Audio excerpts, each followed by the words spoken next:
ISBN, di mana nanti Bapak Ibu pasal 5, 6, 7, 8 ini mencakup pendaftaran penerbit atau registrasi penerbit.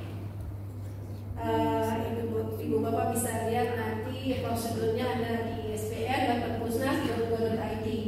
Pendaftaran penerbit dan pendaftaran judul ini diatur di pasal ini. Dan untuk pendaftaran penerbit, Ibu Bapak nanti bisa melihat form-form surat yang sudah kami posting di web kami di menu surat supaya keseragaman untuk semua penerbit. Surat pernyataan itu sudah kami buatkan. Ibu Bapak tinggal mengisi, memberikan materai dan tanda tangan. Nah, legalitas penerbit sesuai bentuk perusahaan penerbit. Terus memiliki website. Yang kami tekankan sekarang adalah memiliki website.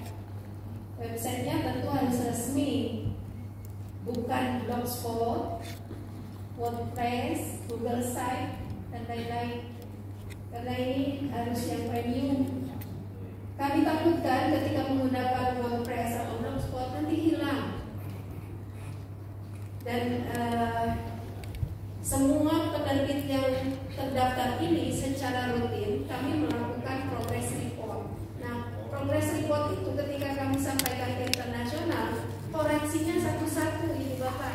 Jadi kalau misalnya ada satu website yang tidak bisa diakses oleh internasional, akan dikembalikan ke kami. Nah, dengan dikembalikan lagi ke kami, itu otomatis blok nomor yang akan dialokasikan untuk Indonesia akan terhambat. Dan tentunya gara-gara satu penerbit, semua penerbit Indonesia menunggu untuk penomoran barunya. Menyatakan adanya kegiatan penerbitan yang seperti tadi saya sampaikan, di legalitas itu harus ada 58110. Baik, ini contoh dari surat pernyataan yang harus diisi. Ini contoh legalitas, ada SK Rektor, ada juga akta notaris, dan ada dari Kemenkumham. Baik, lanjut. Pendaftaran judul atau registrasi judul di surat permohonan itu harus ada tanda tangan, stempel dari penerbit resmi di atas kop surat penerbit. Surat pernyataan keaslian karya dari penulis bermaterai. Ini menjadi masalah juga, padahal semuanya sudah kami kondisikan. Surat pernyataan, surat permohonan itu kami sudah formatkan di websitenya ISBN. Silakan itu di-download dan untuk diisi. Tetapi masih banyak yang menggunakan format lama yang tidak melampirkan surat keaslian karya. Banyak juga surat keaslian karya ini kan sebetulnya untuk melindungi penulisnya, melindungi penerbitnya, juga melindungi Perpusnas. Ketika apa? Ketika terjadi kasus di dalam kasus hukum ya yang terjadi, misalnya di kemudian hari terhadap buku ini. Mohon maaf, saya itu sering sekali dipanggil Polda Metro Jaya untuk urusan ISBN. Padahal saya hanya memberi cantuman klik doang kan, tetapi ternyata urusannya ada aja.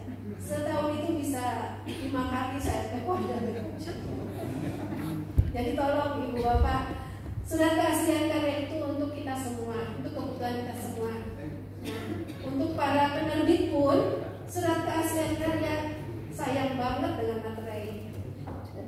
Banyak materai-materai cropan dari Google itu ditempel di situ. Jadinya kami itu tim ISBN bukan hanya memeriksa berkas yang masuk dari kesesuaian format, tetapi dari urusan materai juga itu sering berantem.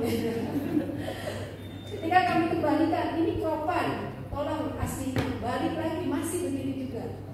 Kadang-kadang kami perhatikan serinya, misalnya dia mengajukan 5 judul, serinya itu sama, materai itu kan berseri, sama. Dipakai lagi ya. Jadi ya seperti itulah keadaan kami. Makanya kemarin kenapa ini tidak bisa dibicarakan seperti itu? Ya karena satu pun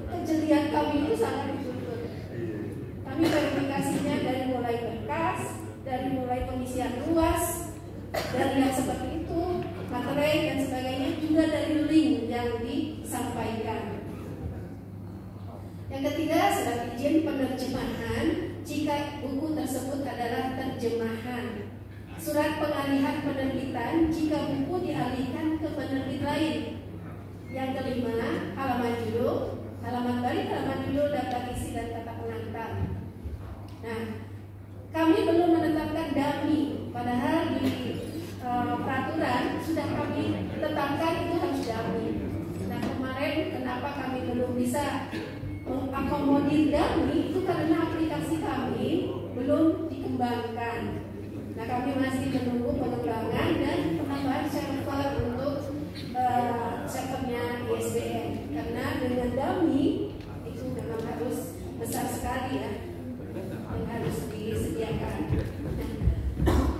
Nah, ini adalah prosedur dari misalnya Bapak Ibu mendaftarkan untuk buku yang karya asli dari penulisnya. Surat permohonan, surat pernyataan keaslian karya, naskah buku, halaman judul, balik halaman judul, daftar isi dan kata pengantar. Jadikan dalam satu file PDF. Nah, untuk karya terjemahan, surat permohonan, surat izin penerjemahan, halaman judul, balik halaman judul, daftar isi kata pengantar. Begitu juga karya yang dialihkan, surat permohonan, surat keaslian karya atau izin penerjemahan, surat pengalihan penerbitan, dan naskah bukunya. Lanjut. Surat keaslian karya sendiri dibuat oleh penulis asli atau oleh ahli warisnya jika penulis sudah wafat. Dibuat oleh orang tua jika tulisan anak di bawah 17 tahun. Dibuat oleh penulis pertama yang tercantum pada buku jika penulisnya lebih dari satu orang. Nah, banyak pertanyaan, bagaimana kalau 2 orang? Apakah semuanya membuat surat keaslian karya?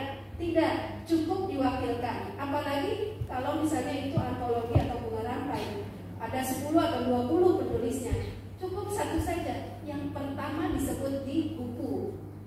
Dia yang berhak mengisi surat keaslian karya. Dibuat oleh penanggung jawab, ketua, kepala lembaga atau unit jika merupakan karya bersama sebuah lembaga unit dalam lembaga tersebut. Maksudnya jika buku itu hasil bersama tim Balitbang misalnya seperti itu. Nah, itu yang membuat surat keaslian karya adalah kepala Balitbangnya. Jenis surat izin penerjemahan dibuat oleh penulis karya asli atau ahli warisnya jika penulis sudah wafat. Dibuat oleh penerbit pertama jika penulis asli sudah menyerahkan karyanya kepada penerbit tersebut. Kontrak atau MOU penerjemahan antara penerbit asli dengan penerbit penerjemah.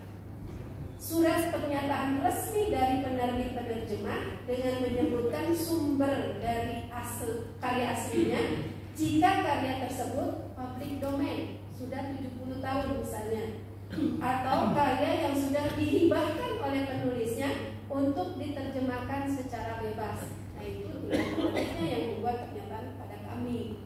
Jadi ini macamnya banyak.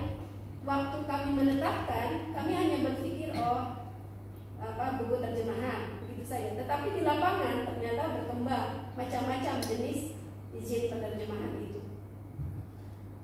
Yang ketiga adalah surat pengalihan penerbitan. Jika penulis menarik naskah buku dari penerbit pertama dan akan diterbitkan pada penerbit kedua, sedangkan MOU antar penulis dan penerbit pertama belum berakhir, atau terjadi konflik antar penulis dan penerbit pertama. Nah, ini harus menampilkan surat pengalihan penerbitan. Jika penulis mengalihkan penerbitan bukunya dari penerbit pertama ke penerbit kedua dalam perjanjian yang sudah berakhir, tetapi bukunya dianggap bestseller ataupun laris, nah ini pun harus ada surat pengalihan penerbitan. Jika penerbit pertama membatalkan penerbitan bukunya karena sesuatu hal, tentunya ini kami perlu surat pengalihan. Ini